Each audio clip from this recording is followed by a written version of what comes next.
Welcome to our channel. Today we how to back up your InDesign projects with Adobe Creative Cloud. Complete guide step by step clearly. Open Adobe InDesign on your computer. Navigate to the project you want to back up. Before you begin, ensure you're logged into your Adobe Creative Cloud account. Go to the top menu and select File. From the drop-down menu, choose Save As. To back it up to Creative Cloud, choose Creative Cloud as the destination. Name your project file clearly to identify it later.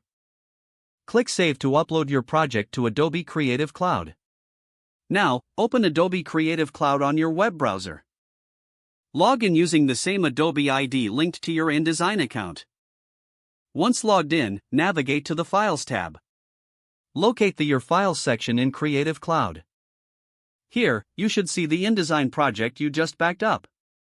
To ensure the safety of your work, consider creating a versioned backup. Right-click on the file in Creative Cloud and select Copy. Rename the copied file to indicate that it is a backup version. You can also organize your files into folders for easier access. Return to InDesign for further backups during your project.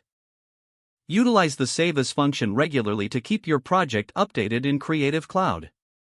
For additional security, download a local copy of your project as well. To do this, right-click the file and select Download. Choose a secure location on your computer for the local copy.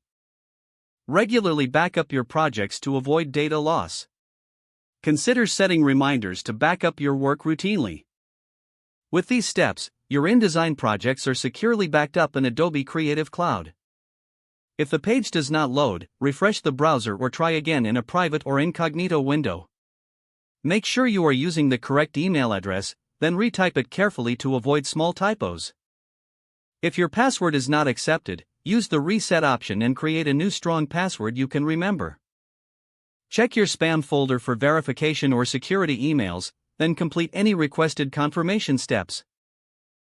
Enable two-factor authentication if available to improve account security and reduce unauthorized access risk. After signing in, review your profile details so your contact information and settings are accurate and current. Don't forget to like this video and subscribe to our channel for more step-by-step tech guides.